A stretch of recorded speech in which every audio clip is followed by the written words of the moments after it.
यावेळेस पूजा ठवकर निवडणूक रिंगणात आहे। महाविकास आघाडीच्या वतीने काँग्रेसच्या त्या उमेदवार आहेत।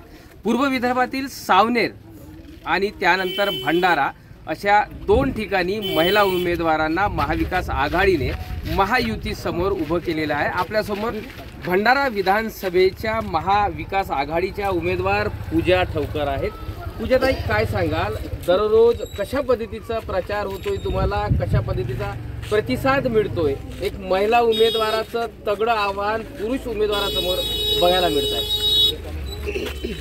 आम्ही रोज प्रचार दौरा करत आहोत। त्या दरम्यान जवळपास आम्ही 25 ते 30 गावामध्ये व्हिजिट करत आहोत आणि लोकांचा एवढा म्हणजे आम्हाला आशीर्वाद मिळत आहे आणि लोकांमध्ये आम्ही म्हणजे जातो तेव्हा लोकांचं म्हणणं असं आहे की कुठंतरी बदलाव झाल्या पाहिजे। आता जे आमदार आहेत विद्यमान त्यांच्यापासून कुठंतरी आम्हाला म्हणजे कंटाळा आलेला आहे आणि एक महिला म्हणून पहिल्यांदा महिला म्हणून आमच्या भंडारा पवनी विधानसभेला एक नवीन चेहरा मिळेल हे त्यांच्यामध्ये उत्सुकता आहे। कारण मी प्रत्येक गावामध्ये जाते तर आम्ही रात्रीचे 10ही वाजतील आणि 10:30ही वाजतील तरी लोक आमची आतुरतेने वाट पाहत राहतात।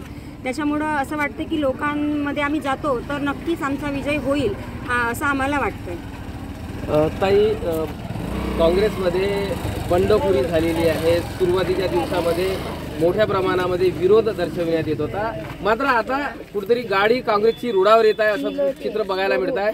काय बंडखोराचा कुठेतरी आपल्याला अडचणीचा सामना करावा लागत आहे का? काही परिस्थिती आहे का की बदल घडत आहे?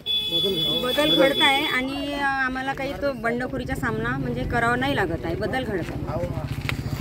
निश्चितच तर या होत्या पूजा ठवकर।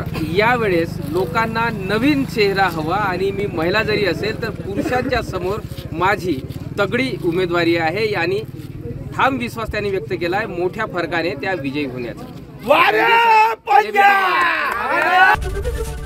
एबीपी माझा, उघडा डोळे बघा नीट।